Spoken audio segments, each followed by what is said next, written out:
birdən-birə yox olmaq istəyirsinizsə, bu şirkət sizə kömək eləyəcək. Yaponiyada insanlar artıq tamamilə adlarını dəyişib yoxa çıxırlar. Saf televiziyasında Tibb xəbərlərinin vaxtıdır. Studiyada Günel İbadovadır. Tamamilə yoxa çıxmaq istəyən insanlar adını dəyişir və bilinməz adalara köçür. Yaponiyada şirkətlər insanlar üçün həyatı sıfırdan başlamaq imkanları yaradırlar. Psixoloji problemləriniz varsa və yaxud da tamamilə yeni həyata başlamaq istəyirsinizsə, bəlkə də Yaponiyaya getməlisiniz. Amma düşünürəm ki, problemlər onları həll eləmək üçün var, onlardan qaçmaq üçün yox. Yaponiyada Johatsu adlanan sosial fenomen insanları yox eləyir. Bu termin buxarlanmaq mənasını verir və insanları öz gündəlik həyatından tamamilə silir. Bu şəxslər ailələrini, işlərini və keçmiş kimliklərini səssiz şəkildə tərk edərək yeni həyat qurmağa çalışır. Addımın əsas səbəbləri arasında məişət zorakılığı, böyük borclar, iş yerində və ya cəmiyyətdə yaşanan güclü təzyiq göstərilir. Bu insanlara kömək etmək üçün Yaponiyada gecə köçürmələri adlanan xüsusi xidmətlər fəaliyyət göstərir. Həmin şirkətlər müştərilərin əşyalarını gecə saatlarında diqqət çəkmədən başqa ünvana daşıyır və onların izsiz şəkildə köçməsinə şərait yaradır. Xidmətlər tam məxfi şəkildə həyata keçirilir. Yaponiyada şəxsi həyatın toxunulmazlığı ilə bağlı qanunlar sərt olduğundan əksər hallarda ailə üzvləri itkin düşən yaxınlarını tapmaqda çətinlik çəkir. Cinayət şübhəsi olmadıqda dövlət orqanları axtarışa başlamaq səlahiyyətinə malik olmur. Nəticədə yox olmaq anlayışı Yapon cəmiyyəti həm sosial, həm də psixoloji problemlərin dərinliyini göstərir.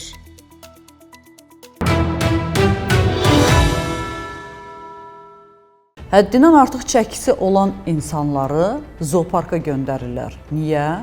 Çünki onların kilosu 150-dən çoxdursa, normal MRT-lərdə müayinə etmək mümkün olmur. Ona görə də fillər, timsahlar üçün xüsusi hazırlanmış MRT cihazlarından müayinədən keçməyə məcbur olurlar. Bu isə artıq çəkili insanların xoşuna gəlmir və bununla bağlı etiraz edirlər. Bu diskriminasiyadır deyirlər.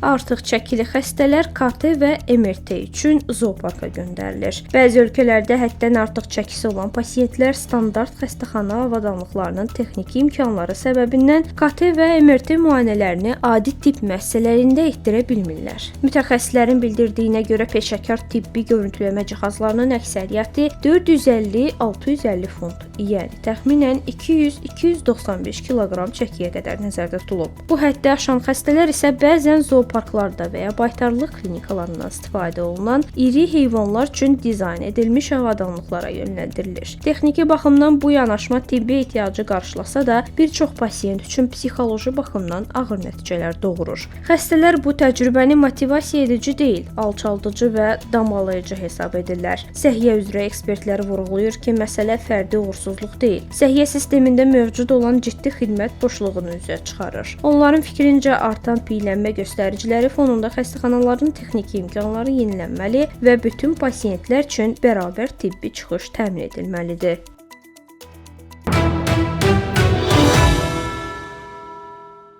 Alimlər bağırsaqda mövcud olan iltihabın genetik kodunu tapıblar. Kodu tapıblarsa tezliklə onu silməyi də bacararlar. Bilirsiniz ki, bağırsaq iltihabları bir çox ağır xəstəliklərin yaranma səbəblərindən biridir.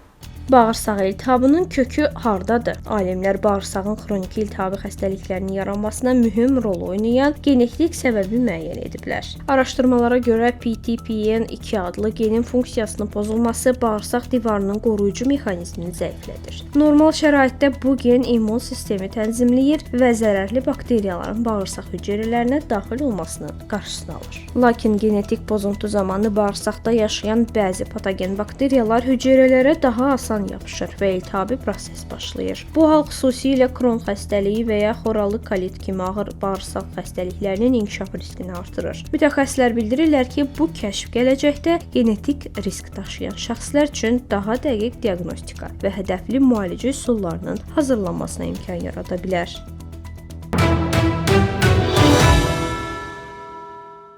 Həkimlər qopmuş qolu baldıra tikiblər. Bunu niyə ediblər bilmək istəyirsinizsə, diqqətlə xəbər izləyin.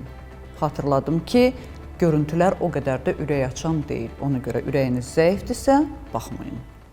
Çində həkimlər qeyri-adi və yüksək peşəkarlıq tələb edən əməliyyatla zavod işçisinin kəsilmiş əlini xilas edib. İstehsalat qəzası zamanı cənab Joe fırlanan bıçaqlı maşında sol əlini tamamilə itirib. Çanşa şəhərində yerləşən Sianya xəstəxanasında doktor Tan Tsuinin rəhbərliyi ilə cərrahlar fərqli üsul seçib. Onlar kəsilmiş əli müvəqqəti olaraq Joe-nun sağ baldır nahiyəsinə köçürərək oradakı qan damarlarına birləşdirib. Məqsəd toxumanın canlı qalmasını təmin etmək və qan dövranını bərpa etmək olub. Həkimlərin sözlərinə görə bu əməliyyat zamana qarşı yarış şəraitində həyata keçirilib. Təxminən bir aydan sonra Joe-nun qolundakı damarlar və vətərələr sağaldıqdan sonra əl yenidən öz yerinə uğurla köçürülüb. Hazırda xəstə barmaqlarını qismən hərəkət etdirə bilir və reabilitasiya prosesi davam edir. Mütəxəssislər bu hadisəni rekonstruktiv mikrocərrahiyyənin nadir və innovativ uğuru kimi qiymətləndirir.